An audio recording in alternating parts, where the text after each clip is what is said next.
आप अक्सर जगह जगह पर और धार्मिक कार्यक्रमों में संत महात्माओं को देखते होंगे। लोगों में ऐसी आम धारणा है कि बाबा, संत, महात्मा आदि बनने के लिए संसार से विरक्त होना पड़ता है, सब कुछ त्यागना जरूरी होता है। लेकिन सनातन में संत, महात्मा, ऋषि और मुनि सबकी अलग परिभाषा है और ये सारे अलग अलग ही होते हैं। इस्लाम में भी अध्यात्म में निकले लोगों की अलग परिभाषा है। ऐसे में अब आपके मन में भी सवाल आ रहा होगा कि क्या सिख धर्म में भी सन्यासी या साधु संत होते हैं?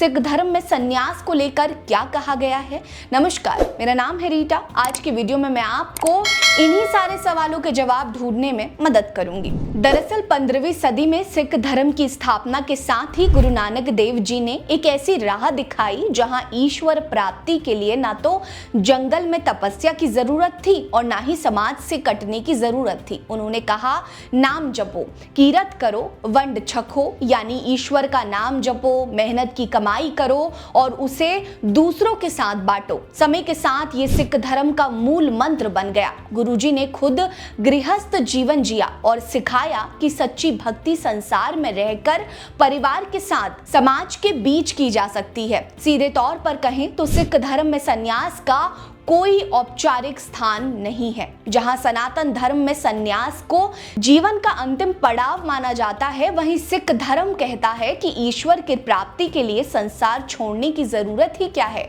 सिख धर्म सिखाता है कि भक्ति और कर्तव्य का मेल ही असली आध्यात्मिकता है। 1699 में दशमेश गुरु गोबिंद सिंह जी ने खालसा पंथ की स्थापना की, जो सिख धर्म के लिए एक क्रांति का मोड़ साबित हुआ।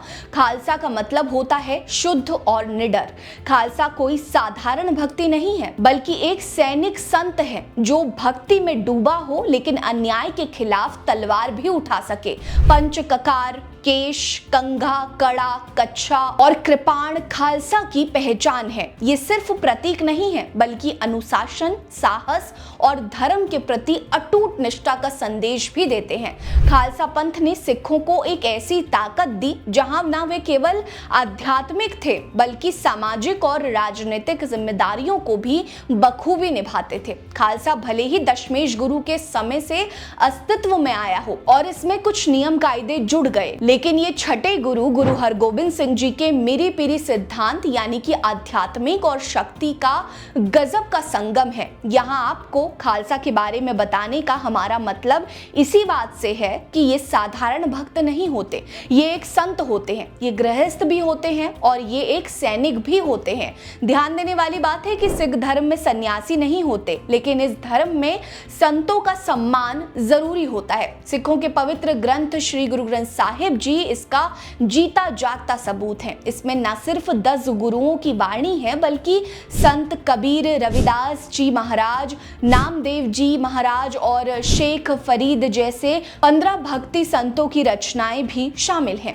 ये संत अलग अलग पृष्ठभूमि से थे, लेकिन वाणी में वही समानता, मानवता और एकेश्वरवाद की बात की थी जो सिख धर्म का आधार है। ऐसे में पंचम गुरु अर्जुन देव जी ने जब आदि ग्रंथ का संकलन किया तो इन संतों की वाणी को शामिल कर सिख धर्म की उदारता और समावेशिता का परिचय दिया। ये दिखाता है कि सिख धर्म न केवल एक पंथ है, बल्कि सभी धर्मों की अच्छाइयों को गले लगाने वाला एक महान दर्शन भी है। आज के सिख समाज में भी कई लोग संत या बाबा के रूप में जाने जाते हैं। तो आपको बता दें कि ये लोग सत्संग करते हैं, श्री गुरु ग्रंथ साहिब जी की शिक्षाओं को प्रसारित करते हैं और सेवा कार्यों में जुटे रहते हैं, लेकिन इनका जीवन सन्यासियों जैसा एकांतवासी नहीं होता। ये समाज के बीच रहकर गुरुबानी के रास्ते पर चलते हुए लोगों को प्रेरित करते हैं। कभी कभी लोग इन सिख संतों को सनातन धर्म के साधु संतों से जोड़कर देखते हैं, जबकि ऐसा नहीं है। ये लोग ना तो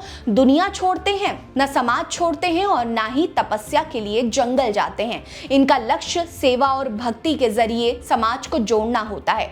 आपको बता दें कि सिख धर्म का असली रंग संसार में रहकर ईश्वर को प्राप्त करना है। ये धर्म कहता है कि भक्ति के लिए गुफाओं में छिपने की जरूरत नहीं है। सिख धर्म हमें बताता है कि परिवार, समाज और सेवा के बीच रहकर भी आध्यात्मिक ऊंचाइयों को छुआ जा सकता है। और सिख धर्म में संत वही है जो गुरु की सीख पर चलता है, समाज की सेवा करता है और हर कदम पर समानता और मानवता का झंडा बुलंद करता है। तो अगली बार जब कोई आपसे पूछे कि क्या सिख धर्म में सन्यासी होते हैं, तो बस मुस्कुरा कर कहिए कि सिख धर्म में सन्यासी नहीं बल्कि सैनिक संत होते हैं, जो तलवार और भक्ति दोनों को थाम कर दुनिया को बेहतर बनाते हैं। आपको हमारी ये वीडियो कैसी लगी हमें कमेंट सेक्शन में जरूर बताएं। बने रहिए हमारे साथ। नमस्कार।